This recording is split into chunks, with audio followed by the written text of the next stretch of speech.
자, 이번 계엄 사태의 가장 핵심은 북한 북풍 조작이었었고요. 거기 이제 정치인 사살, 백령도 작전 이런 것들이 이제 드러났단 말이에요. 그 위험성은 아직도 상존하고 있는 거예요. 네. 사실 제가 최근에 계엄 트라우마 겪고 있다는 이야기를 수도 없이 말씀드렸는데요. 내가 일하고 있는 곳 뒤에 문이 하나 있어. 누군가 깨고 들어올 것 같은 불안감. 여러분도 비슷하게 되게 많으실 거예요. 밤에 제가 좀 멀리 있는 편의점까지 걸어갔다 오는데 가는데 주저하는 그 불안감. 아, 그리고 자꾸 푸나님이 너 집에 갈 때 계속 뒤돌아보고 가라 이렇게 말씀하시더라고요. 아니 그러니까 계엄령 내릴 때는 내가 방송 씩씩하게 했잖아요. 아무 생각이 없었어요. 근데 그때 한 3, 4개월 전에 우리 사무실을 막 사찰하던 놈 하나 내가 그 당시 이야기했었다고 방송 중에. 잡았어야 되는데. CCTV 확보는 해놨어요. 근데 실제로 그의 그 행동을 지금 그것도 꽤 맞춰보니까 탈출할 입구는 어딘가 이런 것들 다 계산했던 것 같고 계엄 내리기 바로 전주에 경찰들 와가지고 바디캠 차고 와서 내부 살폈고요. 그러니까 그런 것들이 어떤 트라우마로 남아있는 측면이 분명히 있는데 근데 사실은 왜 이게 트라우마가 됐냐면 정보사 애들이 하려고 했던 짓을 생각해 보니까 진짜 트라우마가 되는 거예요. 그냥 감시하는 정도로 아무 트라우마가 안 되죠. 예. 만약에 계엄이 해제가 안 됐다면 분명히 우리 방송은 당연히 못했을 것이고 그중에 최소한 저는 잡혀갔을 거란 말이에요. 방송을 하려고 했을 테니까 방송했다는 이유로 잡아갔을 거 아닙니까. 그게 정보사 갖고 있는 핵심인데 저는 이런 거 한번 봅시다. 문상호. 그러니까 계엄 때 정보사령관이었던 좀 문상호. 제가 원래 잘릴 예정이었었어요. 그 블랙요원 노출 사건 때문에. 네. 근데 이걸 김용현이가 살려둔 거예요.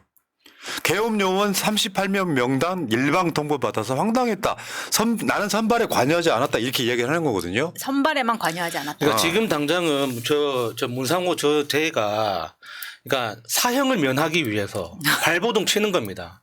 지금 내란의 직접적인 책임이 인정되면 사형이에요, 쟤는. 그러니까 어떻게든 사형이라도 면해보려고 자기 책임을 막 다른 데 떠넘기고 있는 건데 지금 중요한 건 문상호보다 노상원을 중심으로 한 그 작전 세력들이 어떻게 짜여져 있었는지가 더 중요한 거예요. 그러니까 김용현이 얼마나 무시무시한 인간인가. 그러니까 우리나라 대한민국 국군이 대한민국 국군을 공격해가지고 이게 북한의 소행인 것처럼 속이려고 했던 작전이 이번이 처음이 아니라는 거예요. 그러니까 김관진 국방장관 시절에 김관진 국방장관 그 김용현 작전 그 참모인가 그리고 그 당시 노상원 HID 책임 지휘관 이 네트워크가 그 당시부터 있었다는 겁니다. 그래가지고 그때 그러니까 김관진 국방장관 그 시절에 그 목함지뢰로 발목 잃었던 그 병사가 있었지 않습니까? 그때 이제 국방장관이 은밀하게 지시한 게 응징하라고 했대요. 북한을 정확하게 응징하라고 HID에 지시를 했는데 그때 바로 우리가 북한을 타격하면 우리가 욕먹을 수 있잖아요. 그러니까 그때 했던 작전이 HID 요원이 우리 군을 공격해가지고 그 공격한 주체가 북한군인 것처럼 이렇게 조작을 해서 반격 시나리오를 짜고 실제로 작전을 수행했다는 겁니다. 그걸 이번에 다시 한번 써먹은 거죠. 근데 왜 그런 시나리오를 생각해낼 수 있었느냐.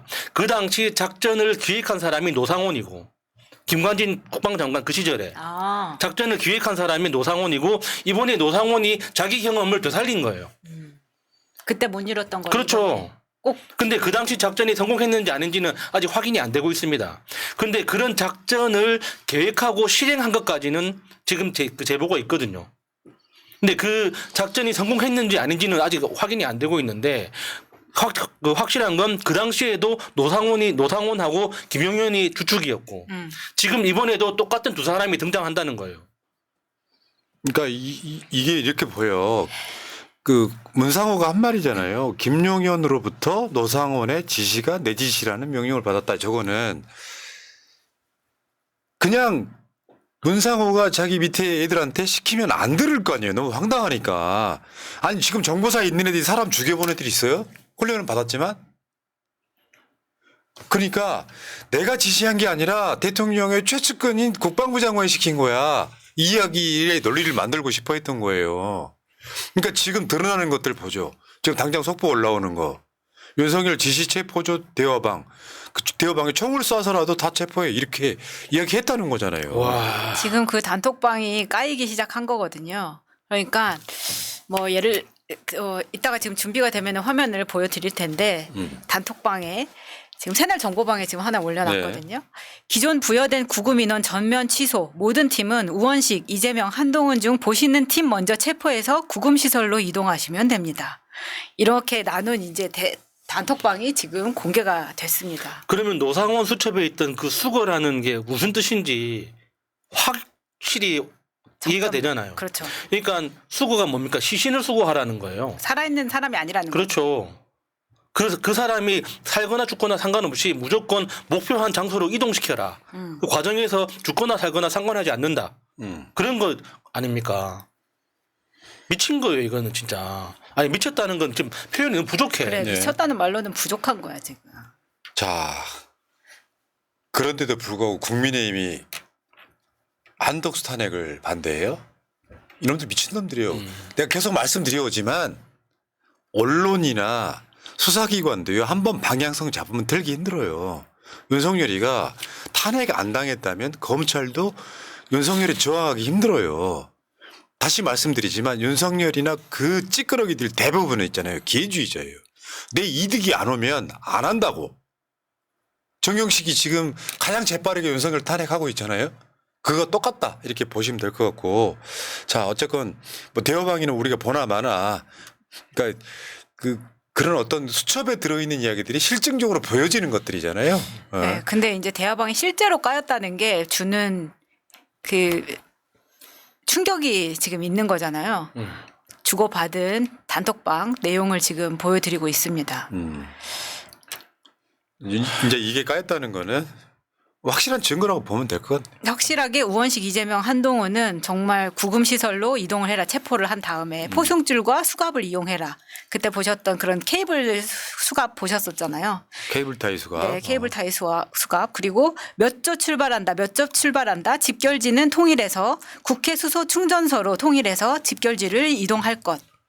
그리고 국수본 지원 인력 명단입니다. 라면서 이제 국수본에서 지원 인력을 했다는 것을 또 같이 공개를 한 것 같아요. 정확하게 몇 명 그리고 연락처까지 다 들어있고 현장을 들어가고 있는데 시위 인파가 많습니다. 저렇게 가까이 사진을 찍었다는 거는 사복이거나 보면은 지금 뭐 차 안에서 찍은 것 같기도 하고 이런 사진으로 보고를 주고받고 현 상태 대기 지시 내려왔습니다. 다들 대기하는데 이상 없으시죠? 라고까지 물어보면서 대기하고 있던 정황을 보여주고 있습니다. 이게 그 당시에 사복조가 굉장히 많이 시민들 팀에 끼어 있었다 그랬잖아요. 예. 그러니까 이게 그냥 단순하게 국회를 뭐 겁만 주려고 했던 게 아니라 굉장히 치밀했던 건데 서로 간에 뭐가 안 맞은 거예요. 다시 한번 말씀드리지만 정규 군은 항명 또는 자기들이 명령을 해태함으로써 실패했지만 세상에 그 이상한 범죄들만 모아가지고 비선으로 만든 팀들은 엄청난 음모가 있었다는 거고요. 자, 사실 핵심적인 건 아니지만 그 현장에 있는 이 사복조 있잖아요. 사복조가 하는 역할이 뭐냐면 시민들 사이에 숨어 들어가 가지고 헛소문을 퍼뜨리는 거예요. 민간인도 잡혀갔다더라. 뭐 여자가 뭐 이렇게 폭행 당해가지고 병원에 실려갔다더라. 그런 헛소문을 퍼뜨려 가지고 시민들 사이에 공포심을 유발시키는 게 목적입니다. 예. 자, 노상원 점집 수첩의 사살 그 대상은 검찰에서 진술 거부. 진술 거부란 말은 무슨 뜻이겠습니까? 아니 나는 사살까지는 사실이라는 거죠. 그러니까 나는 사살할 생각이 없었어라고 말하는 게 아니라 대상이 누군지는 말 안 했다는 건데 사실 뻔하잖아요. 예. 그 말이 맞았던 거예요. 이 계엄령 국면에서 누가 사살되면 가장 파괴력이 크냐면 한동훈이라고요. 북한군이 그런 짓을 했으니까. 그렇죠. 그리고 민주당은 도와주는 척하고 수거 체포 대상 국회 봉쇄 NLL 북공격 유도 오물풍선 사살. 저게 이제 정확한 이름이 나온 게 아니라 지금 카테고리상만 정치인 언론 이렇게 분류되어 있기 때문에 여기에 대한 정확한 리스트가 저는 곧 공개될 거라고 보입니다. 네. 네. 자, 이 과정에서 김용현이 그런 거지. 북한을 아무리 자극해도 북한이 반응하지 않았습니다. 아직도 북풍 조작 사건의 가능성은 남아 있는 상황입니다. 오물풍선 각별히 챙겼다. 오물풍선 챙겼다는 이유는 뭐겠어요? 북한이 오물풍선을 그러니까 왜 무인기 보내가지고 막 한국이 일부러 그런 것이 예. 막 해가지고 북한이 뭔가 반응하게 만들어서 갖고 이상하게 김용현이가 보니까 북한이 반응을 안 해 고작 보내는 게 오물풍선인 거야. 그러니까 심지어 기억들 하시겠지만 오물풍선 그 부스러기가 대통령실에 떨어진 적이 있었어. 예. 나는 그거 조작이라고 봐요. 지금 와서 보니까 내가 그때도 이야기했었어. 그 이야기에 그러네. 야 어떻게 정확하게 대통령실 잔디마당에 떨어진 행사 중인데 예. 그 사진 찍혀가지고 이야기할 때 이거 조작 같은데 맞아요. 아무도 도망가지 않고. 이 상황하고 똑같은 거예요. 그러니까 이걸 핑계로 뭔가 북한에 도발이라고 하는데 오물풍선으로 북한에 진짜. 도발이라고 하기엔 좀 그렇잖아. 네. 맞습니다. 그러니까 미치는 거예요. 지금 아무리 건드려도 안 되니까. 이런 미친 정신병자들이 대한민국에 지금 국방장관이고 대통령이었던 거예요. 지금 와서 보니까는 가장 멀쩡한 정신을 갖고 있던 사람이 김정은이었다. 그거잖아요. 대단한 거예요. 진짜. 정은이가 정말 열심히 막았다. 네. 네. 지금 계속 속보가 들어오고 있기는 한데 네. 권성동은 최상목 대통령 권한 대행에 헌법재판관 임명 보류 요청을 했다. 그런데 지금 최상목은 6시에 대국민 담화를 발표를 하고 6시 반에 NSC 개최하겠다. 이렇게 얘기한 상황입니다. 뭐 NSC 개최면은 무슨 북한군에 쳐다내봤다는 이야기입니까? 아니 윤석열이 있을 때도 NSC 개최 잘 안 했거든요. 개최는 했는데 윤석열이 참석을 안 했지. 보통 그랬죠. 지금 또 뭐 하려고 하는지 모르겠네요. 네. 갑자기. 경찰이 삼청동 안가 CCTV 확보 불발됐다. 경호처가 승인 안 했다. 경호처가 승인 대상이냐 이. 지금 경호처가 왕이네요. 네. 그러니까 그 경호처 차장 있잖아요. 그 사람이 제일 심각하게 보입니다. 자, 매일 어쨌건 윤석열이랑 술 처먹고 있다잖아요. 군대 안 갔다 온 밀떡이 맞아. 제일 위험해. 진짜 군대 안 갔다 온 밀떡을 내가 아는 사람 하나 있어. 그 새끼는 보면은 나보다 군대를 많이 알아요. 총 한 번 안 쏴봤는데 저 새끼가 딱 그 상황 아니야. 지금 저것도 올해 여름 휴가 끝 무렵쯤에 계룡대에 지금 전투 통제실 간 부분이거든요. 근데 저 때 이제 김용현이 앞에서 전투 통제실을 겸 직전에 2번 갔다고 했으니까. 근데 윤석열도 한번 구경은 가봤겠죠. 잘 보시면 저 윤석열 바로 뒤에서 주먹 이렇게 환호하고 있는 사람이 박완수입니다. 그러네. 네. 아무튼 제 있잖아요, 여러분. 정말 지금도 지지한 사람 있다면 한번 들어봐요.